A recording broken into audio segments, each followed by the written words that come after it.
This is America Offline with David Klein. Real conversations, authentic connections with digital wellness experts and mental game gurus. No texting, emailing, snapping, we ain't even tweeting. We're hopping online to talk mental health, mindfulness, and how good it feels to be offline. Coaching you up and how to take control of tech so tech doesn't take control of you. Hello, everyone, and welcome to America Offline. David Klein here today with my guest, Dr. Lori Whatley. Lori, how are you doing today?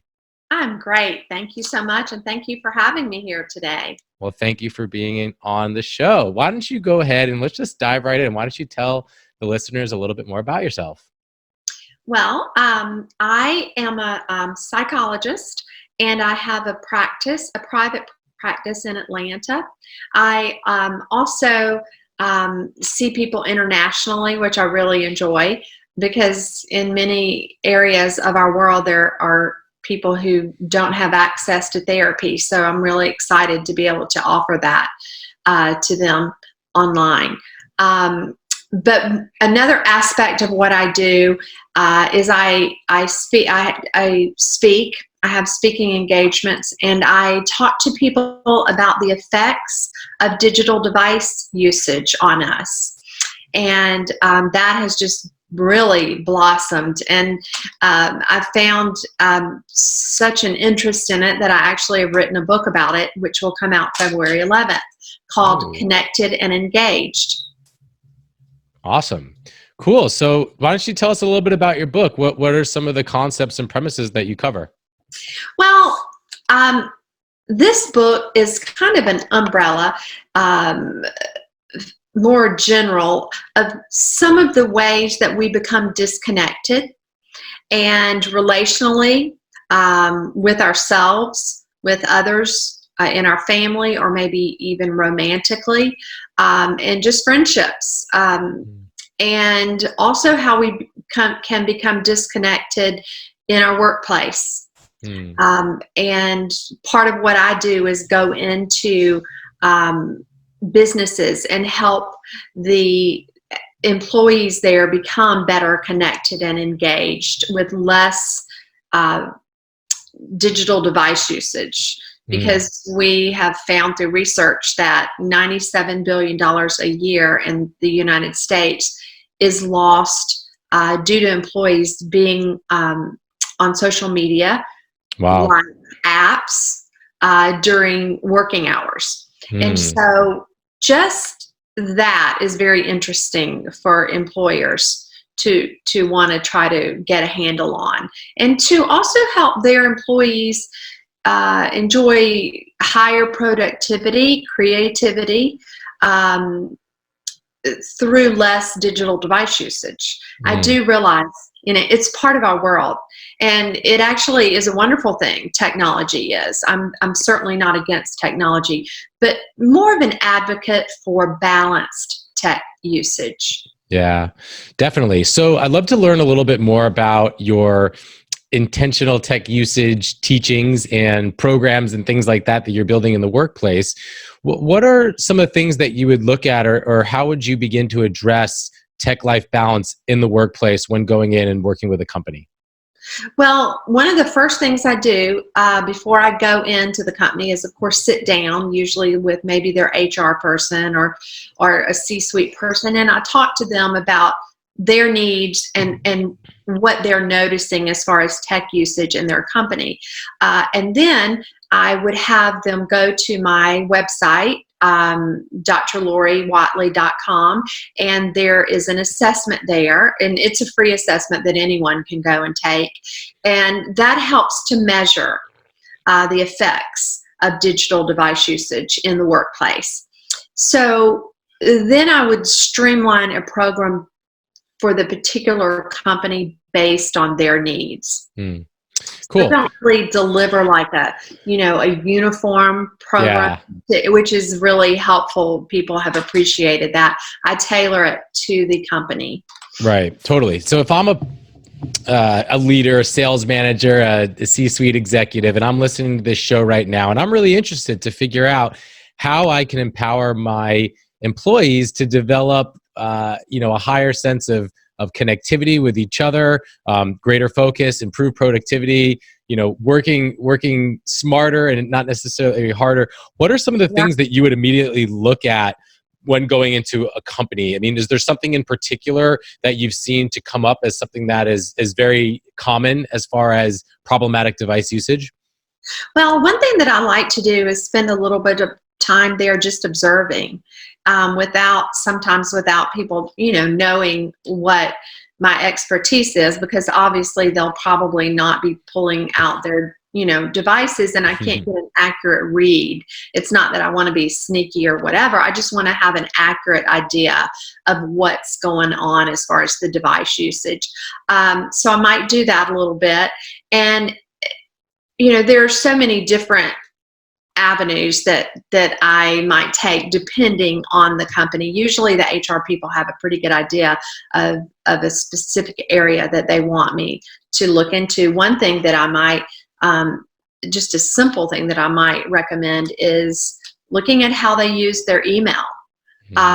Because, some people check their email every 30 minutes. And we know that, it takes 25 minutes to get refocused on a project, really back into it again, if you are constantly interrupted. So we know that digital interruptions affects our focus, and then that brings our anxiety level up and our stress level up. And so those are ways that helping people to look at their email maybe in the morning, and maybe answer their emails in the morning, and then have a notification after that says, I will be checking my emails again at 4:00. I will not be checking my emails today, so you won't hear back from me. I'll be checking them again at 4:00. And at first people might, I think that we have gotten a real sense of urgency around emails, like we have to answer them right this minute or else. And actually people are very okay with us not getting back to them until the afternoon. And we can actually train them by helping them with their expectations, just know that we're not going to get back to them till the afternoon. And that is, everybody utilizing their time in a wiser way, as you said, working smarter. Yeah. So that's one way that I have seen immediate results, and people literally say that they feel calmer and that they have more clarity during the day. That fog kind of lifts. Totally. Yeah. I mean, you're not being bombarded with unwanted interruptions, and you could actually get done the true deep work that you want to get done. Yes. So, Dr. Lori, why is it that email is so enticing and so alluring? I mean, is there, what can you say about the science as to what is so attractive about email? Because it's really just more work, but people seem to have the desire to constantly be checking. Yeah. Well, I'll tell you this. I'm sure you probably have heard of Tristan Harris, who has had a lot to say about this. And it's kind of interesting. He's on the other side of this, and he developed part of these email programs. So he knows exactly what it is that is causing us to be obsessed with our emails. That is the way it was designed. And he talks about how they contemplated, I've heard him speak about how they contemplated the mail notification, and would that be too disruptive for individuals if they were constantly getting notifications?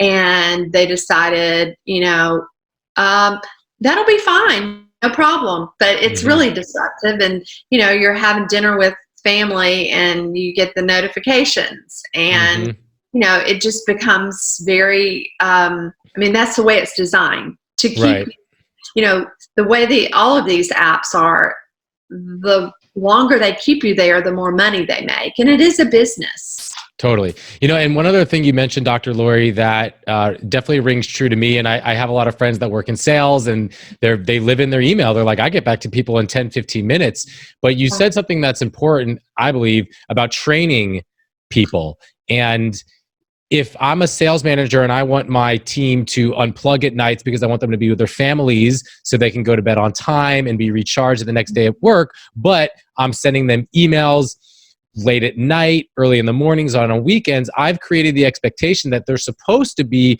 replying and responsive and active in their inbox on off hours. Now, I'm not going to judge and say that's bad or good. I understand, business is the way it is, but yeah, I definitely hear you on your behavior and the way that you reply. Will start to train and set expectations for how others will view you and want to interact with you. Yes, I've literally heard people say, "Oh, well, this client that I had, they're used to knowing that if they send me an email in the morning and I don't get back to them until the afternoon, I'm not ignoring them.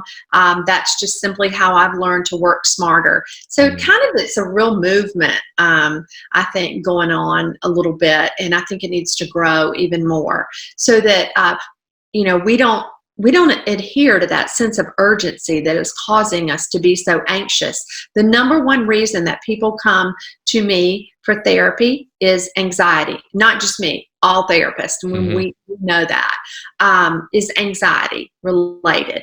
We are such an anxious culture now because of you've got mail and the constant pings and dings, and it's very unsettling for us. Totally. And what about, I'm assuming, Dr. Lori, that maybe in companies, meetings are often a big time suck. And oftentimes in meetings, I've also seen people sort of plugged into their devices, and it's like, what's going on here? Why are we not able to to talk face to face? Can you talk about, I've read a lot about just unnecessary meetings and wasted money in the economy going to paying employees to sit through wasted meetings. Have you interfaced with that at all? Well, I think anytime that you are in a meeting as a speaker, if you are having a meeting with someone, then you obviously have an agenda and a need to have the meeting. And if they are distracted by their phones, or that's like saying, what you're saying is important, but not important enough for me not to multitask during this time. Totally. And we know that you can work smarter, you can actually gain longevity. So if you have someone who is using their tech properly and their skills are equivalent to another person who is not using their tech properly, the rest that this person is getting and the clarity that they have, the brain fog is lifted, their work productivity and creativity is going to be higher. So it actually gives you, a shoulder up on the competition if you can learn not to be distracted and disconnected. You think about it. Think about, going into a meeting and having someone put their phone away and look at you and connect with you just eye to eye. That is not happening as much as it should be happening. And if I'm meeting you that way, in fact, I just had this happen. I was working with someone I was hiring, and the person who was able to sit with me, not distracted by, their computers or their phones or whatever, and just talk to me and connect with me, that's who I hired. And maybe they did not have even as good of credentials, but I really feel like behaviorally it's important to know that they're connected to me. They're not going to make as many mistakes because they're not distracted. And personally, I want my employees to get a good night's sleep and to enjoy family time, because balance is everything. Totally. And so I don't want to be sending them late night emails, or I let them know, like, if you get one, it's only because I'm, don't want to have to remember to send it to you tomorrow, but don't answer me at night. If there's something major, which I rarely have happened, I would call, if there was some emergency, but I don't have that happen. I mean, I realize the importance of employees being rested and having a balance of love, work, and play in their life. Yeah, definitely. Now, what are some, and excuse me, my dog is pounding on the door, so I'm going to grab this, but I'll ask and then I'm going to grab my door. But Dr. Lori, what are some other ways for reducing workplace distractions? I mean, obviously there's notification, there's people coming by your office, there's open floor plans. What are some other things that you've seen that tend to be big distractors at work? Yeah, I have some clients who really have trouble with the open floor plan because they become very distracted, and they they do say that that's really hard for them. So one of them told me about a light that they had, that their office has decided to put lights on the corner of each cubicle. And if the light is on red, then people know, don't stop and talk to them, don't distract them in any way. And they felt like that's really honored, everyone's honoring that. And so I thought that was brilliant, great idea. And today I heard a headmaster at a school speak about implementing no phones in school now for the students. And they were so nervous about how it was going to go over. And they were pleasantly surprised with how well it went, and noticed people connecting and engaging. And so that is I think a good idea in the workplace to say, we're going to do a no phone zone, or we're going to do, from 10 to 1, nobody take their phones out. Yeah. In the workplace, keep your phones put away or whatever. It really increases productivity. Yeah. And nobody misses anything major. I mean, we literally are addicted to these phones. Totally. And so it helps in us in so many ways. It's kind of like a gift we can give our employees to help them learn. And we can model that for our employees, just like we model it for our family members and our children. And, we can model healthy phone usage. Definitely. One thing that I've been thinking about, and I've been doing a little bit of corporate wellness stuff, but more it's just guidance on the side, and I'm getting into more formalized engagements, which I'm really excited about. We spend 93% of our time inside. And humans, for millions of years, we were always outside. We're just not meant to spend this much time inside, seated, in front of a screen. It's just not natural. So one of the recommendations that I've been giving to companies is, hey, maybe an Outlook, instead of, you have conference room A, B, and C, well, maybe conference room D is a walking meeting where you guys can go outside, and it's just known that it's just device free, and it's just a walking meeting, because we know now that, again, we're spending too much time inside, but also movement stimulates creativity. Yes. What are your thoughts on that? That is brilliant. I love that you're doing that. Someone that you're guiding is very fortunate to have you. That's just brilliant. The Japanese came up with this thing called forest bathing. I'm not sure if you've heard of that, but a long time ago. But it is a huge movement there, and the concept is exactly what you're talking about: to go into nature with no technology and just walk. And if we can, I have clients that actually see me or talk to me on the phone on their lunch hours while they're walking the Beltline, let's say in Atlanta, and they're like, just walking makes me feel so good, and also talking about the things that we need to talk about. But this is just awesome to be out moving, my body. And we do know, of course, that all the dopamine and all the happy chemistry that goes on in our brain when we move our body 30 minutes a day, it improves our mood chemically. And That's huge. So these things that you're talking about are natural mood builders. Totally.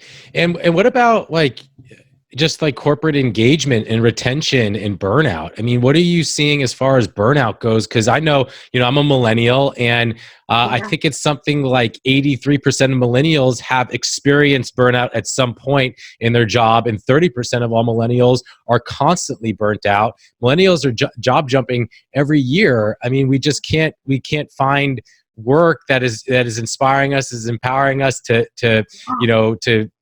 create, change in the world, and we're not as connected as maybe we'd like to be. True. How do devices play into all of that?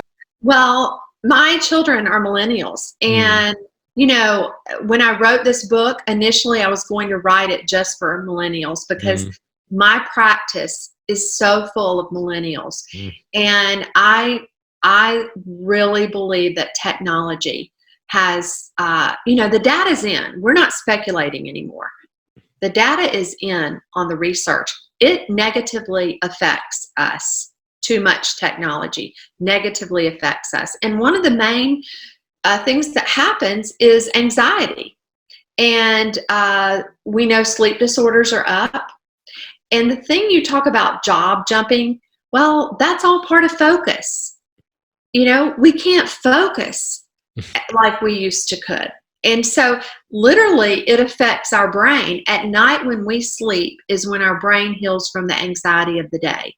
Right. Our brains are very plastic. It goes back to a calm state. Guess what happens if you don't sleep well? Yeah. The anxiety perpetuates. It's like, it's like a snowball rolling downhill. And the next day you're anxious, and then it just grows and grows. So I was speaking with someone in London on a radio talk show yesterday, and he said, I had talked to him another time on this show, and I had challenged him, and he's a millennial, to put his phone in another room at night. Oh, I can't do that. No way, Dr. Lori. I said, I just want you to try it and see how you feel the next day. I said, you'll probably be anxious the first night, but the second night, I want you to tell me how you feel. He told me the second time I appeared on his show, he said, oh my word, it is amazing how well I sleep. That was the best bit of advice ever. Because even if your phone, I believe it was Harvard that did a study with students, and they had them take a test, and they had their phones turned down on the right-hand corner of their desk, and they took the test. And the next day, they took the same test, and they took their phones up. They didn't tell them ahead of time they were going to take them. So they came by with a basket, took their phones up. Well, that freaked everybody out just because they felt lost without that security of their phone sitting there. And their grades were noticeably lower. Yeah. So that tells you psychologically how we are affected. Have you ever tried to leave yours at home and go to the grocery store? I do other things off the phone, but usually to the grocery, I keep my credit cards in the back of my phone, okay, so I don't. Okay. But yeah. Well, I want you to try to go run some errands without your phone and see if you feel naked, Yeah. And some people say that they have phantom vibrations, like they feel it vibrating, and of course it's not there. It's not, but it's amazing. That gives you an idea of how addicted we are. Yeah. There's the study that you mentioned made me think of another. I think it was a study, or it might have been somewhat anecdotal, or just it was a more qualitative research by Sherry Turkle, where she looked at the just the sheer presence of a phone being present on a table during a meal, even if it was off and face down, it creates a conversation that tends to be less empathic than it would be if the phone wasn't around. So just by having this around just tells the person that you're with that, like, hey, like there's a chance this person might pull that out, and therefore maybe you're less likely to open up to that person. So I mean, I think there's something to be said about just removing the phone. Even if you think you have really good willpower, you might, but just removing it just to send a message to others that you're with that you're not going to have that as a lifeline. Yes, it's for the other person. It's like, you're important to me. You're important enough. I can remember my husband and I, we have date nights, and we're on a date, and he asked me about a picture he wanted to see on my phone, and I said, "Oh, I didn't bring my phone. I'm not bringing my phone anymore on date nights." And that's all I said. And the next time we went, he didn't bring his either. And I thought that was really neat. So modeling that behavior and letting him know, like, you're my priority, and I'm not going to be distracted by any. Lori, I'd love to transition to what you just talked about a little bit, but dig in a little bit, because I really do think one of the challenges that, at least that I'm having, and that you might have also as someone who's in the space, is that we're extremely passionate about it, and we get it because we've obsessed about it, we read about it, you've studied it, you work with people, you see the effects. But what have you learned about how to spread this in a way that we're not judging people, we're not forcing them to do it, but it's sometimes I found that people resist a little bit because they love their devices so much, and I maybe rub some people the wrong way, and that's natural. But how do, if maybe I'm a sales manager, maybe I am a husband, but I want to get my wife or a friend to be off their phone, but I don't want to like judge them or tell them you have to do this. What are some best practices that you've seen for actually creating like environmental changes for someone who really wants to create that change? Well, first of all, I let them see how passionate I am about it, and not in a judgmental way. I'm just like, I stumbled upon all of this research because it was coming into my office, working with couples, working with families, working with kids, realizing that it was a tech problem. And so I thought, I've got to find a solution and so I started doing research, ended up doing my doctoral project on it, which is now a book, The Effects of Texting on the Marital Relationship. I am so passionate and so excited about this information that I can share with other people to make their lives richer. And what I'm sharing with them is not going to distract from their lives in any way. It's going to make their lives better. They're going to be better. They'll be better salespeople. They'll be more successful than the ones whose heads are in their phones. We know that because of what we've been talking about. I help them understand, like, this is how you can set yourself apart. And really connect with your clients. Your clients are going to really be excited about that. They might not even know why, but they just know that they connect more with you than your competition. I think a lot. Sorry. Go. You can finish. No, that's good. No, go ahead. No, I was thinking, Dr. Lori, like what you said about setting yourself apart and creating a competitive advantage. We've tried to kind of hook kids in like that, because the kids, they're like, we're starting to see it, maybe some more progressive schools. And there's a lot of people that are starting to put together really great like workshops and programs and even overnight retreats and experiences like what we're doing. But I always tell them, I was like, look, like if you learn these tips to block distractions, how to get more sleep, how to be productive in your work and take breaks and get into a deep state of work, little things that you can do, just little hacks. They're not like big things, but let's just like, all right, like, put your phone on airplane mode before you write a paper for 30 minutes. Just little things that sets them apart from the 99% of the rest of the student population that has no idea about this stuff, and they're not going to know about it because it's just not commonplace yet. But I think there's something to be said about, like you said, setting yourself apart with learning this stuff. Let me tell you, David, that we know that change is better in small steps. As behaviorists, we know that helping someone piece together many small steps successfully really heightens their possibility of being able to do this big goal. Totally. So if we break it down into pieces, exactly like you just said, small hacks. Right. So, I know some people say, okay, we're going to do a 30-day detox.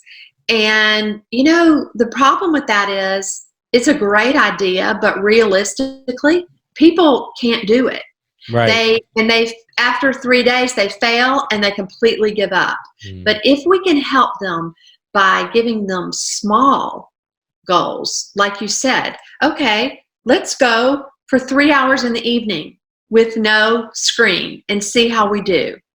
And let's do that for 5 days. And then, oh, great. That is like, be sure they have an accountability partner and be like, okay, great. Now let's add to that. What can we add to it? Let's add putting your phone in another room at night. And so you add all of this up until you get to that goal. They'll be much more likely to be successful. Totally. Yeah. Like little baby steps. I mean, it's hard to make massive changes all at once. Like if I'm going to tell you to go and, run 5 miles straight after a long day, you're not gonna be able to go out and run it in 5 miles. You start with a mile for the first few days, then go 1.5 miles, then 2 miles and a little bit more and more. So yeah, I mean, my recommendation, you could start with 3 hours, or you could just start with, hey, an hour, the last hour of the day and the first hour of the day, let's just go phone free, the whole family, and let's go from there. Maybe we could progress and do like Tiffany Schlain does with her Tech Shabbats and just go, hey, Friday night sundown to to sundown on this, we'll just go 24 hours. But all these little things, I mean, it's individualistic to, who you are as a person, but, creating some self-awareness and just getting some offline time is just super important. Period. Yes, I agree with you. And helping the people that you work with, David, be intentional in small increments is huge. Right.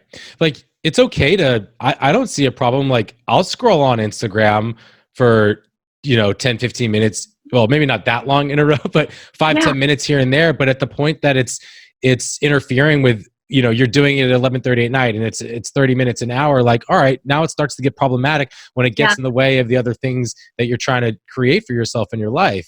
But again, if you set that intention, like, hey, yes, I'm going to spend 10, 15 minutes on my phone right now, and then it's done, that's okay. But if we're not intentional, we're mindlessly doing it. That's the issue. Yes, that is exactly right. And when we know better, we can do better. So what you are doing is you are out there spreading this vital information, and that is wonderful. It's a gift that you're giving the world. Yeah. Thank you. And same to you. I'll share one. I know I'm doing a lot of talking. More often, I just ask questions, but we're having a great conversation. Yeah. So the other night I was running a workshop. It was a Tech Life Balance workshop. It was at a synagogue. It was with 8th grade boys and girls. And I was trying to, I was a little icebreaker and we were creating some fun, and it's called categories, and we sit in a circle. And the first thing we did was we did like candy bars, and like you go around Snickers, Skittles, Starburst, and like we go around, and then when someone like stutters out, we just kind of like laugh at them. And then we went to like shoe brands. Okay. Then I went to video games, and then I went to apps, and then I went to things you can, and then like everyone got like 10 to 15 of them.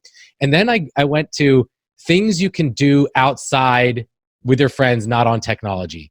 They went for 5 minutes and I had to stop them because it was infinite. And then we go, all right, now we'll go categories. What things can you do at night with your family without technology? Singing, baking, board games, Rochambeau, dancing, exercise. It just went on forever and ever. And kids of nowadays, oftentimes there's like devices. That's all they know is like video games, television, like iPads, and it's like there's so much else out there. You just have to like think a little bit and go out and do it and create a home environment. But it was just really interesting to see these kids rattle off an infinite number of possibilities for other things they can do on devices. Right. Sounds like a great game that you yeah, it was fun. And really, as a parent, I so don't want my grandchildren involved as much in technology as I see children now. Think about this, David. If you go out and you see a family at dinner and you see the parents, they all pull out, the iPads and hand them to the kids so they can have a nice dinner talking. Well, that is such a lost opportunity because that's where our kids don't know how to connect and socialize. If we have them connect with us, that's the time to put away devices and have them learn to make eye contact and have them learn to make dinner talk. It becomes very natural for them. And I can always tell when I go into schools and work in schools, I can always tell the kids whose parents monitor and have rules around their device usage, because they look me in the eye. They are more calm, more peaceful, and they connect in a more authentic way. I 100% agree. And one thing that I will push back on a little bit, well, I'll ask you, Dr. Lori, do you think that restrictions and guidelines and rules are the only way to develop intentional tech usage habits? Is there another path there other than creating restrictions? And I'm just kind of playing devil's advocate. I have some of my own thoughts, but like, what other strategies have you seen work?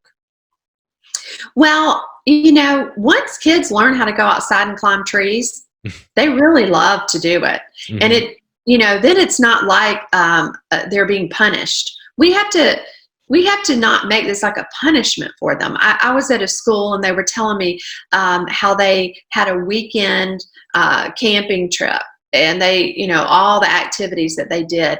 And they told the kids, like, we're not going to take our phones, or what we're going to do is we're going to let you use the phone for 30 minutes late afternoon, just to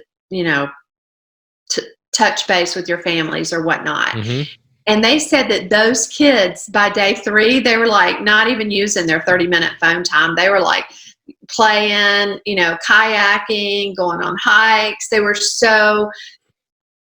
you could just see a difference in them. Yeah. And I talked to the kids about it, and they said, we loved it. We said, next time we don't, we're not even going to have our phones. No tech at all. So they actually felt like it was a gift to them.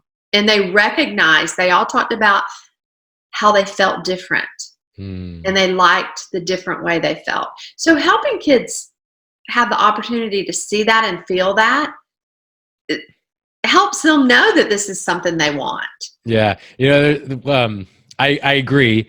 And we run offline retreats for teens, and we've totally seen that. And like at the end of it, the teens are like, I never knew I could have that much fun outside with a basketball and trees and no technology. Yeah. And then the other thing that came up for me as you were talking, there was like this difference, like, 30 years ago, little Johnny gets in trouble, mom locks their kid in the room. Nowadays, we don't really see that because they're just going on a device. Nowadays, kid gets in trouble, we're going to lock them outside. But it just makes me think about like let's just kick our kids outside more often. Let's stop taking away their devices, because and let's try to put them in a situation where like they experience. It's less about taking things away. It's more about what you're going to get. To your point, I think that's super important. Exactly right. So it's not a punishment; it's a gift. Yes. Hey, you get to be outside, hiking, and after they do it a time or two, they like the way it feels and they want to do it. So you're exactly right. Yeah, I mean, Freud in 1939, I'm forgetting the name of the exact study, but he proved that those who sort of rail against an idea, you're more attracted to that idea. For instance, if you're taking away their phone until they finish their homework, well, what do you think they're going to be thinking about it all the time? Like, it's just like if I ask you to like to not think of your favorite food for 30 seconds and you close your eyes and not think of your favorite food, you're probably going to think of your favorite food. So that's exactly right. We become obsessed with that thing. Yeah. So you're exactly right. It's all about the way that we manage it with our kids and the way that we suggest to them, so that it's something they aren't obsessed with for that 30 minutes. Totally. And I think a lot of it comes down to like the home environment that we create and what we, as you said earlier, like how we model as parents. And it starts when they're really young. And I get really concerned, and I'm stoked that you're working with a lot of millennials, Dr. Lori, because I've been posting videos myself, and I'm more, because most of my people that listen to my stuff are millennials, because those are like my friends. And I'm trying to create a world or create awareness so that we can sort of nip things in the butt early, because it's hard to change it once they're 7 years old. They've spent the last 5 years, every single meal they've had an iPad in front of them. It's going to be really hard to nip it in the butt and get them to build confidence having a conversation after they spent so much time on screens. So I think it starts now, even at 1 or 2 years old. Well, our brains are developing the most the first 8 years of life. Mm-hmm. And they do not develop the same depending on the amount of time that we are wired up, right? And I think that there are some interesting things going on, like I think it's called the School of the Peninsula in Silicon Valley. Have you read about that? I think I know about that school. Yeah, I think so. Yeah, they don't allow technology until the 8th grade. And guess whose children go there? Yeah, it's like all the tech kids CEOs. Yeah. It's all the Montessori schools and all the Waldorf schools, all the big name CEOs, the tech leaders, they send their kids to tech-free schools. Yes. And they don't allow their children to use tech. Mm-hmm. Because as one said, I know what it does to their brains. Yeah. That in itself is enough. Totally. And then I think there's also this argument, just to kind of like, flip the script just a little bit here, is like, look, let's face it, tech is here to stay. Social media is here to stay. Like when those kids of those, the tech leaders' children are going to be growing up and they enter the workforce, they're going to be in front of a screen. So they're going to have to manage devices. So my question, Larry, is like, at what point do you start to cross over and integrate devices in a meaningful way? Because it can't be, it's like the Mormon boy who's never touched alcohol. Then you send him out to college and he goes crazy and he starts drinking all the time. Like how can we create and integrate devices in a balanced way so that once they get to college and they're not under their parents' watch, they could develop some ability to self-moderate? Right. Well, David, that is a wonderful point. And I think it goes back to what you said earlier. If we look at Freud's work and not making it taboo, simply teaching our kids balance. I mean, we want our kids to learn balance in everything. That's how they're going to be well adjusted, is if they are balanced. Totally. And so we want to take the opportunity to help them learn to use tech properly. Yeah, 100%. Yeah, it's all about balance, and it's tough because the screens they are very addicting, and it's hard to compete against Fortnite on like a 60-inch like high definition plasma screen, especially when all the other kids are doing it. So Lori, how have you guided parents, like more progressive parents that really get it, they understand what we get? How do you guide them to guide their communities so like our kids can play outside in the neighborhood again? Like what can be done there so pockets of friend groups, you can start to change the guidelines within that group? Right. I think it's really good to have a sit down with other parents and share the research with them. Yeah. And like the parents of my kids' friends, invite them all over for coffee, share the research and say, hey, I'm going to try and cut back a little bit on tech at our house. And I just, do y'all want to do this as a group effort and support each other in it and see if we see a difference? And so that's one way to address it. Another way is to realize we're the parents and it's never helpful to try to be our kids' friends. We're our kids' parents. Now later in life, of course, that's a good thing. But we are here to help them to make wise choices and give them opportunities to succeed and to experience failure. Because in the safety of our home under our guidance is the best place for them to learn to fail. It's also a great place for them to learn no. Yes. Because they're going to learn no in the world. And believe me, it's not pretty if they've never been told no before. Right. It's really hard for them to learn it out in the world at age 25. It's very frustrating. So we want to give them the opportunity to learn about all of these things. Yeah. And telling your kids, these are our rules around tech and helping them manage that and adjust to it. That's just part of healthy parenting, good parenting. Yeah, cool.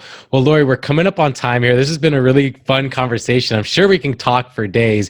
Why don't you Yes. tell the listeners a little bit more about where we can find you and all your work? Well, as I said, I have a website, drlorywhatley.com. You can contact me there. I get emails from people all the time, just asking questions, just general questions. I'm glad to answer them. I have the assessments there. They're free. And I'm glad for you to, if you take those and then you want to talk about them, I'm glad to have a phone conversation with you. And my book will be out in February, and hopefully people will buy that and learn even more in-depth ways for them to become more connected and engaged, because I believe that is where this future is for our society and for our kids, to give them the gift of knowing how to be connected and engaged. Totally. Dr. Lori, thank you so much for your time. I enjoyed it so much. And I hope the listeners, I hope you enjoyed it too. Check her out at drlori.com? Yes, Dr. Lori Whatley. Yes. Awesome. Thank you so much for having me. I always enjoy talking about this. This is my passion. Totally. Thanks again, Dr. Lori. Appreciate it. If you enjoy the show, please make sure to subscribe and give us a rating and review on iTunes. You can also connect with us at americaoffline.info for more great content and to register for upcoming events. Thanks for listening. Now it's time to get offline.